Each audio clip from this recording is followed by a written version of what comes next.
And our second case this morning is Marca Donatos versus Woodridge. Case number 12-2619.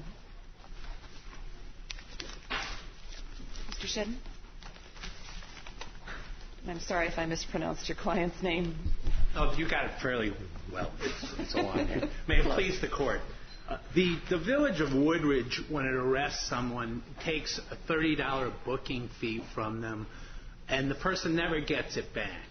It doesn't matter what happens after you're arrested. They can dismiss the charges. You don't get your money back. You can be acquitted. You don't get your money back. You can plead guilty, like Mr. Marco Donatos did, and you don't get your money back. It provides no process whatsoever for anyone to get this money back. Because it provides no process at all, under the Matthews v. Eldridge Supreme Court case, it constitutes a deprivation without due process. And the Supreme Court has held that the government can never deprive somebody of property without some system of review. There is no system of review here, and therefore there's a clear due process violation. To quote Matthews, what the court said was that some form of a hearing was required before an individual was finally deprived of her property interest. The fundamental requirement of due process is the opportunity to be heard at a meaningful time and in a meaningful manner. There's no opportunity to be heard. Isn't this just really akin to a user fee for the jail? The city says it's a user fee. That strikes me as rather Orwellian to say that it's a user fee to be arrested. There are cases dealing with charges for people who are incarcerated, and there they are getting services. They might be getting the services against their will, but it's not the same thing as being arrested. I mean, I think there's a clear difference between those two things. I mean, you're basically... Is there any user fee that you know of that's been imposed without either criminal conviction or voluntary action on the part of the person who's charged? Not in the criminal context, or not in where we have exercise of police power. I mean, there are user fees that people incur for using government services, but that's voluntary. That you're not. That's my point. The difference with the arrest is it's not voluntary. And for that reason alone, we believe that the district court was wrong to dismiss this case. And there was some argument here that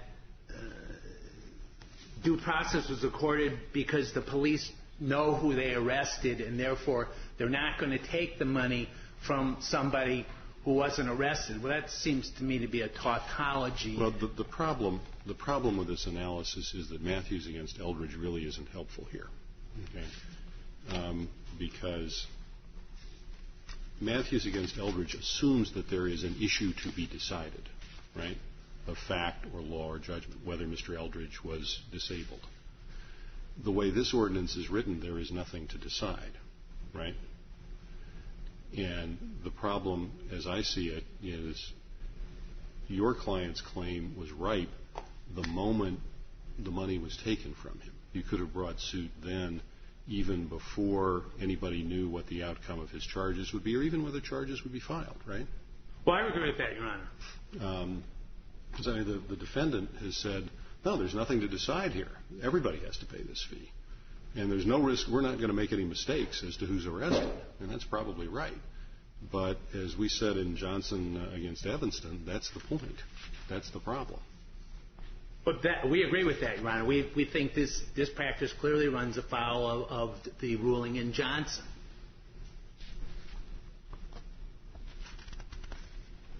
With respect to we also had a substantive due process claim, and I understand that that's a high burden to meet, but substantive due process, I would encourage you not to spend a lot of time on substantive due process. Then I will not, Your Honor.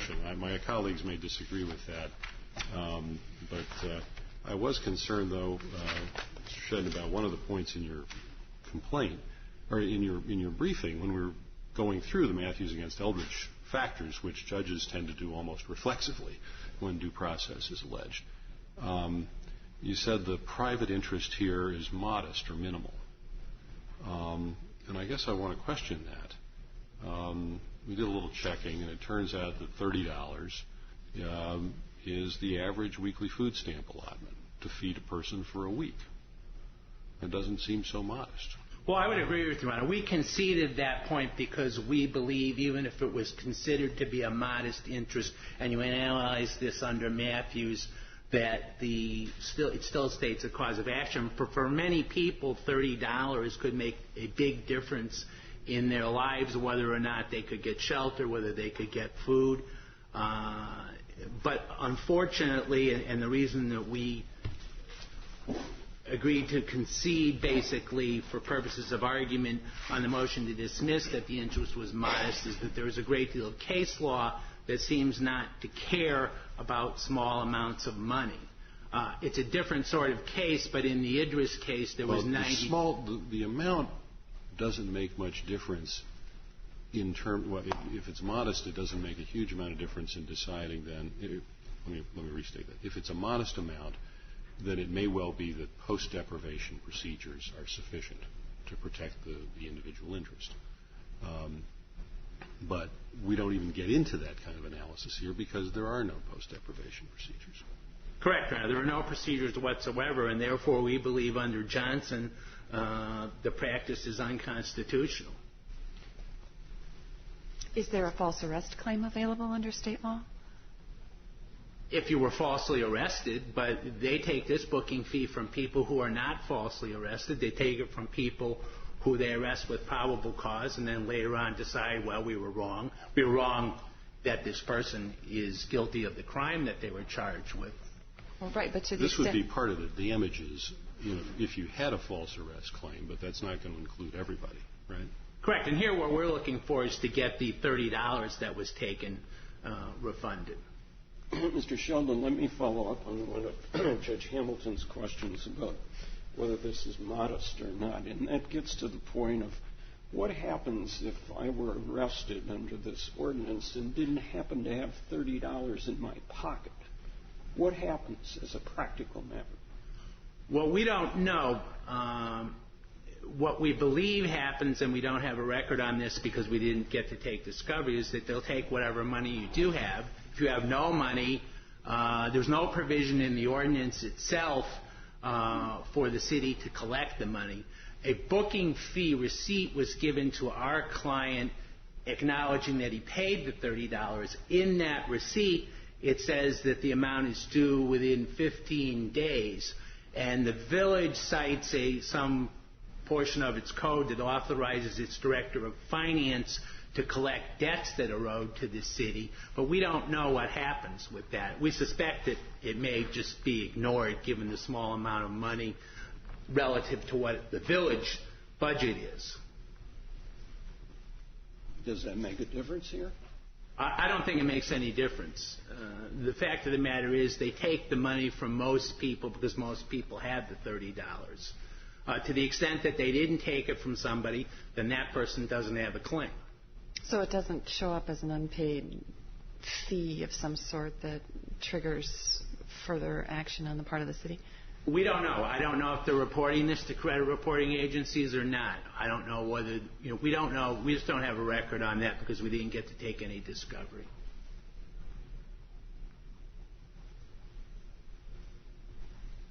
Well, we'll rely on the Johnson case. We believe this is a violation of due process and that it's unconstitutional. Unless the court has any further questions, I'll sit down. Thank you, counsel. Mr. Lemley?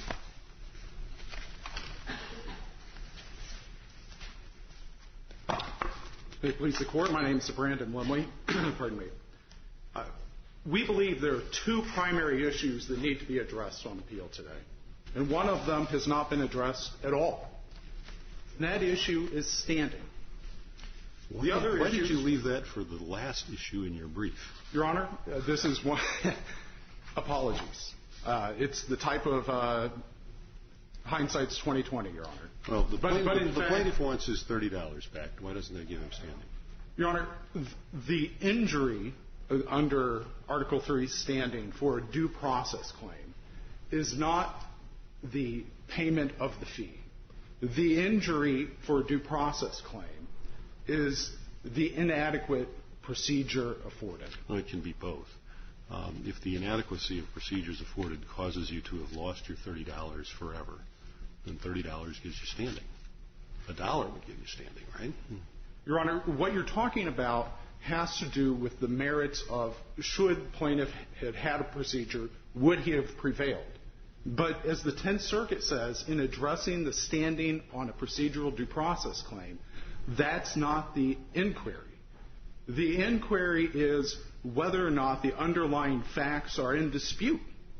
And here, the underlying facts are not in dispute, even if the plaintiff had been afforded the procedure that he seeks. Nothing would have been any different because he doesn't contend he was falsely arrested, and he doesn't contend and he pled guilty. Even if he had been falsely arrested, though, he wouldn't have a remedy here, right? But what you're talking because the ordinance imposes this deprivation on everybody who's arrested, and their claim is right the moment the money's taken, right? What you're saying, and what the plaintiff, my brother, has argued, is that due process protects procedure for procedure's sake.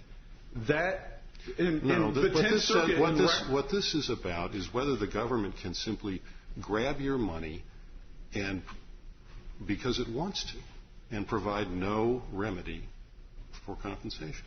Because under this ordinance, there's nothing to decide except whether the plaintiff was arrested, right? Right. The substantive provisions of the ordinance are clear. And when the substantive provisions are clear, the plaintiff can't rewrite the ordinance, which is what he's trying to do here. No, he's actually, trying to rewrite the ordinance. You're trying to rewrite the ordinance by trying to use his guilty plea as a defense, right? Your Honor, you're arguing that the fact that he pled guilty to the shoplifting offense means that he doesn't have standing to bring this claim, right? Your Honor, to the extent the plaintiff has argued, which is the only thing that is alleged in the complaint, that individuals who were acquitted of their crimes are not entitled to the refund of the money. That is what's alleged in the complaint. The plaintiff obviously was not acquitted. He pled guilty and was found guilty. But that makes no difference under your ordinance, does it? No, Your Honor. Okay. The reality is that short of altering the fundamental provisions of the ordinance, short of this Court rewriting the law, the substantive provisions don't allow for this type of rewriting. What the plaintiff is essentially arguing is a substantive due process provision, which is to say the ordinance should be substantively different. And on that respect, we believe the District Court Chief Judge Holderman was correct when he said, no, because in fact you pled guilty and in fact you're not contending that due process, or pardon me, that... Right. The problem with that analysis is that it rewrites the ordinance. I can imagine an ordinance that said, we're going to impose a $30 fee on everybody we arrest who is convicted on charges stemming from that arrest. And that would be perfectly constitutional. It would probably be constitutional. But that's not the ordinance you all have written. Your Honor, this ordinance is actually a fairly common ordinance. And in fact, in 2011... That's not a help. In 2011, the state of Illinois enacted a provision of the Illinois Municipal Code, which is virtually identical to this provision. And I only bring it up. Woodridge is a home rule unit, which means it can enact ordinances that aren't allowed by the Illinois Municipal Code. But in fact, now there's a provision of the Municipal Code that allows for similar ordinances to be enacted by all municipalities. There is a difference. So we need to worry about this being widespread. We do. And there is a difference. That ordinance provides for $20, not $30. But be that as it may. Well, let's focus on this. For purposes of the procedural due process claim, what is the risk of error that more process would remedy? Because I think you're right when you point out that the remedy for a procedural due process claim is more process, not a different substantive ordinance or your money back. So what is the risk of error that more process in this instance would remedy? Your Honor, we don't believe that there's any risk of error that would be, number one, under the substantive terms of the ordinance, and Judge Hamilton, I respect your opinion with regard to that, but under the substantive terms of the ordinance, there is no risk of error. And Judge Holderman theorized about this hypothetical situation in which perhaps a non-arrestee is charged the $30 fee. In that case, the risk of error is so remote, and Matthews versus Eldridge holds that due process concerns the generality of cases, not sort of the extreme fringes. The risk of error of a non-arrestee being charged the $30 is so remote that the type of informal notice or informal process that Judge Holderman theorized is absolutely adequate. Additionally, because the decision to charge the booking fee is a separate decision from the decision, the underlying decision to arrest often made by a different officer, the adequate tort remedy of false arrest provides the opportunity to receive not only the $30, but many more damages indeed. What is the filing fee for a civil claim in DuPage County? Your Honor, that I do not know. I believe it's $115 for a modest claim. I believe we've said only madmen would file such claims for $30. Well, Your Honor, if you do prevail in a false arrest claim, you're entitled to not only your damages, but you're also entitled to the costs of suit. And the lawsuit could, in fact, be filed in district court. Of course, that is a higher filing fee. Do you really want us to suggest, are you really trying to suggest to us that post-deprivation remedies are relevant or sufficient here? Judge, we believe that they are. In fact, because the two decisions that are at issue are different. For example, Plaintiff cites a case out of the Ninth Circuit, Stidman. They cite it extensively. And in there, the case dealt with the procedures in determining the underlying offense. The underlying offense was a parking violation, and it dealt with the towing of a vehicle. And it dealt with how quickly a hearing was held on the underlying offense, the offense itself. Our case doesn't deal with a situation in which a fee is imposed for the offense. Rather, it's a separate, it is related, but it is not a fine that is charged because you are arrested. Rather, it's a fee that's charged. It's designed to recoup the costs of booking, of the costs involved in processing the individual, which includes fingerprinting. What's the remedy for someone who is arrested with probable cause based on mistaken identity? Your Honor, if the individual, if the arrest was based on probable cause, there is no remedy. Thank you. The point is, if the officers had probable cause to arrest, then it was proper to charge the booking fee. And here, there's no dispute about whether or not it was proper, or whether or not there was probable cause to arrest. For example, if there's an arrest warrant erroneously issued by a court in the name of Brandon Lemley, and you get stopped by police in Woodridge, you're taken in. It's a different Brandon Lemley, but they don't know that. You pay your $30, you have no remedy, right? Your Honor, in that situation, it was absolutely proper to arrest. Sure. It was absolutely proper to arrest. It's absolutely proper to provide the services that were rendered by the municipality. Providing services to you? Is that how we ought to think about this? Your Honor, absolutely. There are services associated with booking, with processing individuals. How much would you be willing to pay for the pleasure of going through that process? Your Honor, for what it's worth, I have paid for the pleasure of having my fingerprints taken when I became an attorney to pass the bar. It's the similar situation here. Individuals are paying for the fingerprinting, for the photographing, for the cost of being housed. And the fact that they were arrested... You think it's comparable to pay what you need to do to have the privilege of becoming an attorney. Your Honor, you're going through the experience of booking for a municipal jail. Obviously, they're different situations, Thank you. Your Honor. At the end of the day, the risk of error involved in this case is minimal because the ordinance is a standard. Mr. Lemley, let me just. You're saying it's standard. So presumably courts around the country have upheld similar ordinances and fees, right? Your Honor, have any been upheld that did not include some mechanism for reimbursement for people who were cleared? Your Honor, the cases in which there are cases, if I may answer, there are cases in which courts have questioned the constitutionality in that situation.